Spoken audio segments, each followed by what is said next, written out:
We showed you how drivers are about to be faced with changing lanes as I-95 gets a major makeover. Well, one woman claims those orange plastic poles create a danger zone. As local 10 investigator Jeff Weinsteer found out, many people are driving right over them, and the results have been deadly.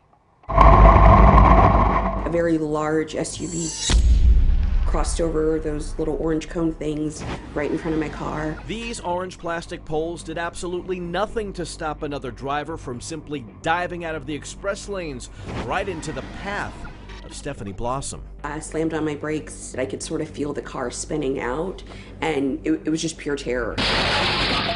Watch the driver of this white Lincoln cut through a gap of missing plastic poles right into the path of an oncoming SUV. And then there is this video caught on dash cam showing what has happened over and over.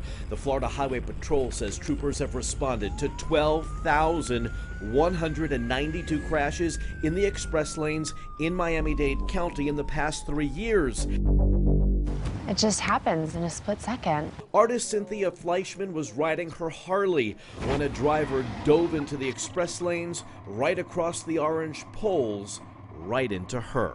You know, my bone was sticking out, my foot cracked to the side. Fleischman lost her leg in the crash. She says the poles need to be removed. They are a false sense of security. I think that there shouldn't really be the express lane. I mean, there's this greed for money on the highway. That definitely is a problem. Says Trooper Joe Sanchez. Within minutes of riding with him, we spotted lane divers.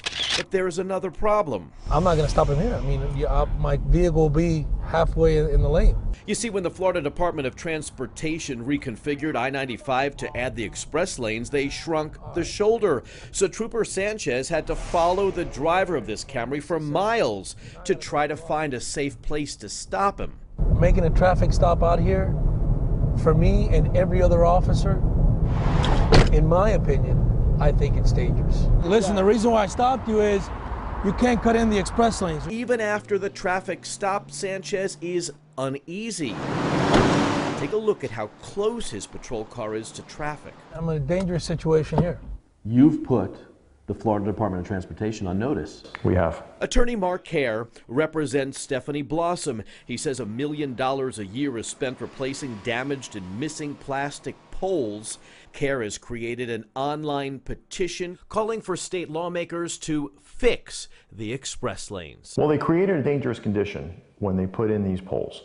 So they are aware that people are diving in and out of the express lanes. Is DOT surprised at the people who are abusing it, or did you expect? Oh, yes. Yes, I think that a lot of people are surprised. The Florida Department of Transportation has hired more troopers to deal with bad behavior in the express lanes. But Berger says there's no room for a permanent wall. Do you believe at all that safety was compromised to make the express lanes? No. You believe it's a safe Yes, environment? if people obey the law and drive the speed limit, then it's perfectly safe. Back out on the road, I like to ride exactly where I'm at in case somebody decides to cut in. Trooper Sanchez says you can do what he does. He never drives next to those plastic poles. On I-95, Jeff Weinsteer, Local 10 News. And Jeff found that the express lanes have generated more than $100 million in revenue. FHP says there have been 5 deadly crashes. The State Transportation Department claims missing poles are replaced once a week, and when there are gaps of 5 or more, they're replaced immediately.